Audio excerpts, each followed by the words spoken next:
नमस्कार। राजकीय स्नातकोत्तर महाविद्यालय 12 की क्लासेस में आपका स्वागत है। आज हम छायावाद के प्रमुख कवियों का अध्ययन करेंगे। छायावाद के 4 आधार स्तंभ कवियों में से हम इससे पूर्व जयशंकर प्रसाद और सूर्यकांत त्रिपाठी निराला के बारे में चर्चा कर चुके हैं।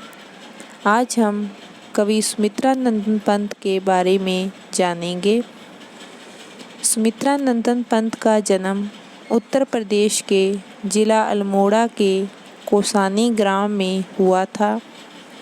बचपन में मातृ स्नेह से वंचित हुए बालक पंत का मन अल्मोड़ा की प्राकृतिक सुषमा की ओर आकृष्ट हुआ।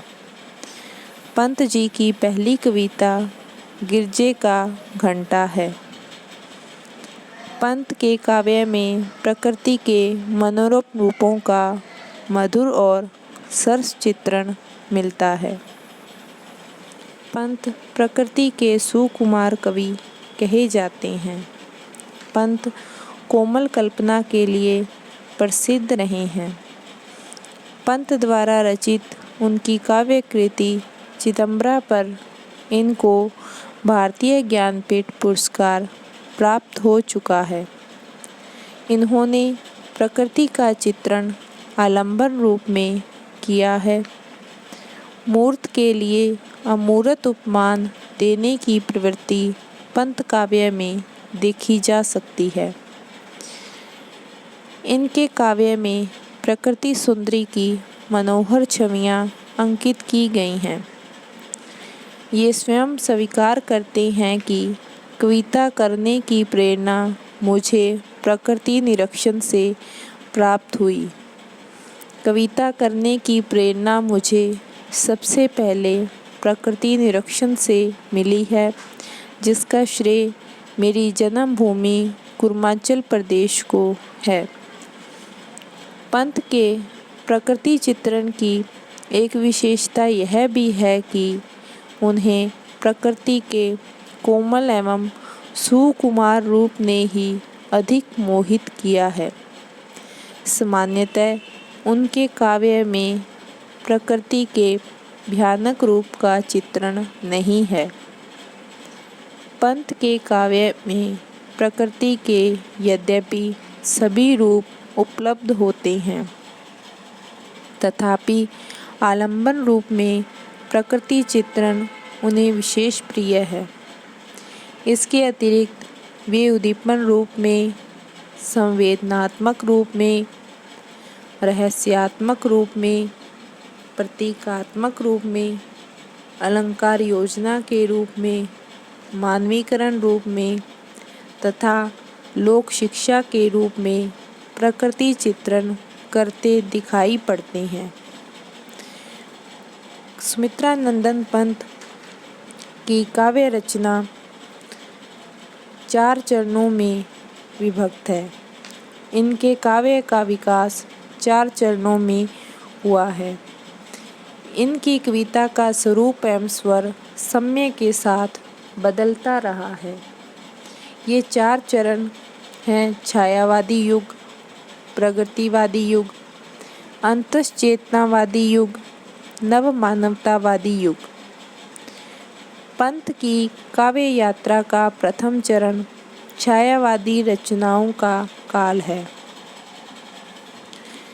छायावादी कविता की विशेषताओं से युक्त इनकी रचनाओं में प्रकृति सुंदरी की अपूर्व छटा का वर्णन है।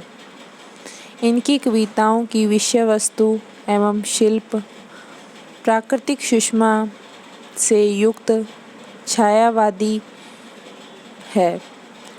पंत जी के पल्लव काव्य संकलन को छायावाद का मैनिफेस्टो कहा गया है, क्योंकि इस काव्य संकलन में लगभग 40 पृष्ठों की एक भूमिका है, जिसमें छायावादी कविता के स्वरूप को समझाते हुए पंत जी ने काव्य भाषा के स्वरूप को, अलंकार को, शब्द चयन को स्पष्ट किया है।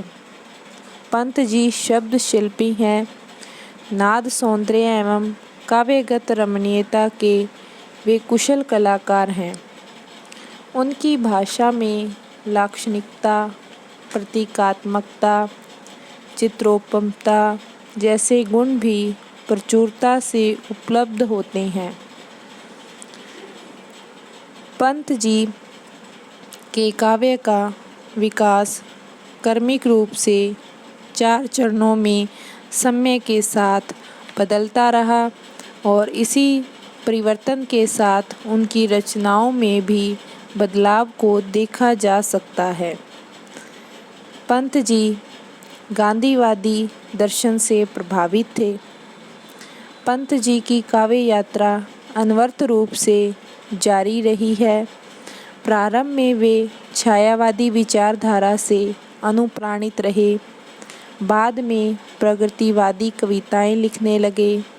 कालांतर में अरविंद दर्शन से प्रभावित होकर उन्होंने अंतश्चेतनावादी रचनाएं लिखीं और फिर विश्व बंधुत्व एवं लोक कल्याण की भावना से प्रेरित होकर उनकी रचनाओं का स्वर नव मानवतावादी हो गया। उनकी कविता निश्चय ही मानवता के उत्तरोत्तर विकास की गाथा है। सुमित्रानंदन पंत की रचनाएं उच्छ्वास, ग्रंथि, वीणा, पल्लव, गुंजन। महादेवी वर्मा। महादेवी वर्मा का जन्म 1907 ईस्वी में उत्तर प्रदेश के फर्रुखाबाद में हुआ। महादेवी वर्मा को आधुनिक मीरा भी कहा जाता है। उनके काव्य में विरह की प्रधानता है, जो अलौकिक में होकर अलौकिक विरह है। महादेवी जी के काव्य में रहस्यवादी प्रकृति विद्यमान है। मैं नीर भरी दुख की बदली इनकी प्रसिद्ध पंक्ति है। महादेवी वर्मा छायावाद के आधार स्तंभों में से एक है। अज्ञात प्रीतम के प्रति वेदना भाव की अभिव्यक्ति उनके काव्य में प्रमुखता से हुई है।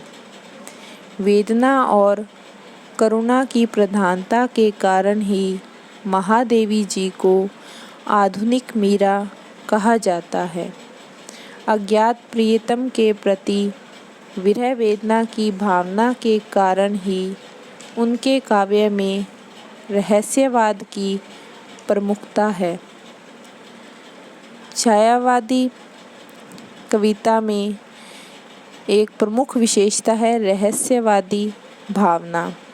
महादेवी जी की रचनाओं में उस रहस्यवादी भावना को, उस अज्ञात सत्ता को सर्वत्र देखा जा सकता है और छायावादी कविता की रहस्यवादी भावना की विशेषता को उनके काव्य में सर्वत्र देखा भी जा सकता है और उन्होंने उस रहस्यवादी भावना में अज्ञात प्रीतम के प्रति प्रेम व उसकी वेदना का वर्णन अपनी रचनाओं में किया है।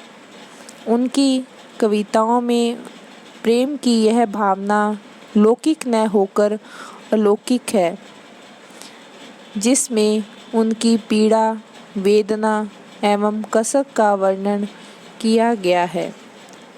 महादेवी जी के रहस्यवाद में मीरा की तरह माधुर्य भाव, प्रेमजन्य अनुभूति एवं तीव्रतम वेदना दिखाई पड़ती है। महादेवी जी वेदना एवं पीड़ा की कवयित्री हैं। उन्होंने अपनी भावनाओं को गीत के रूप में सफल अभिव्यक्ति दी है। इन गीतों में आत्माभिव्यंजन है। ये गीत एक भाव को पूर्णता के साथ अभिव्यक्त करते हैं।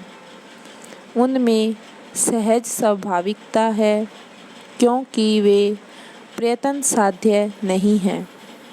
स्वरों के मधुर आरोह अवरोह के कारण उनमें संगीतात्मकता एवं गेयता का समावेश हो गया है।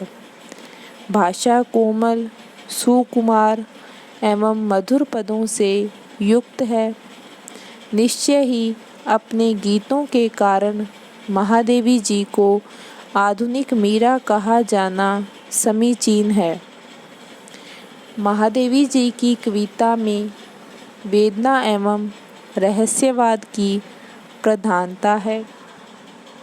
उन्होंने भी अपनी अनुभूतियों की अभिव्यक्ति में प्रतीकों का सहारा लिया है। प्रतीकात्मक भाषा का प्रयोग करके महादेवी जी ने एक ओर तो सूक्ष्म भावों एवं व्यापारों को अभिव्यक्त किया है तो दूसरी ओर उसमें कला का अपूर्व चमत्कार भी समाविष्ट कर दिया है।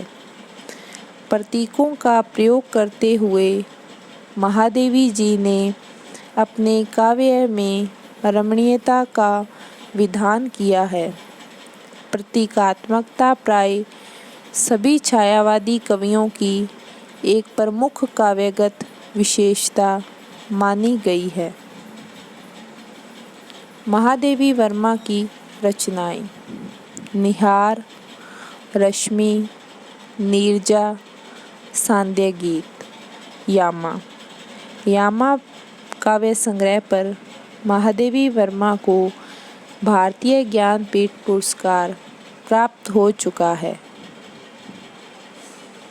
छायावादी काव्य की अंतिम सीमा 1936 ईस्वी मानी गई है।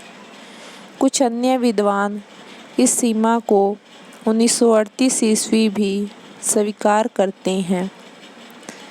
छायावादोत्तर काव्य के रूप में हिंदी में दो प्रकार की कविताएं प्रमुखता से लिखी गईं, जिसे छायावाद और प्रगतिवाद के बीच की कविता या उत्तर छायावादी काव्य कहा गया। इसे दो वर्गों में बांटा जा सकता है: राष्ट्रीय सांस्कृतिक काव्यधारा, प्रणयमूलक व्यक्तिक काव्यधारा। राष्ट्रीय सांस्कृतिक काव्यधारा। राष्ट्रीय काव्यधारा के प्रमुख कवियों में माखनलाल चतुर्वेदी, बालकृष्ण शर्मा नवीन, रामधारी सिंह दिनकर, सुभद्रा कुमारी चौहान, राम नरेश त्रिपाठी प्रमुख हैं। इन कवियों की रचनाओं में देशभक्ति एवं राष्ट्रीयता की भावना, देश पर बलिदान हो जाने की भावना, स्वतंत्रता संग्राम के लिए उद्बोधन, वीर भावों की प्रधानता, आर्य संस्कृति एवं गांधीवाद का समर्थन एवं जन जागरण का संदेश इन्होंने अपनी रचनाओं में दिया है। प्रणयमूलक व्यक्तिक काव्यधारा। प्रणयमूलक व्यक्तिक काव्यधारा के अंतर्गत प्रेम और मस्ती की कविताएं लिखने वाले कवि हरिवंश राय बच्चन, रामेश्वर शुक्ल अंचल, नरेंद्र शर्मा आदि हैं। बच्चन जी के मधु काव्य को जनता में अपार लोकप्रियता प्राप्त हुई।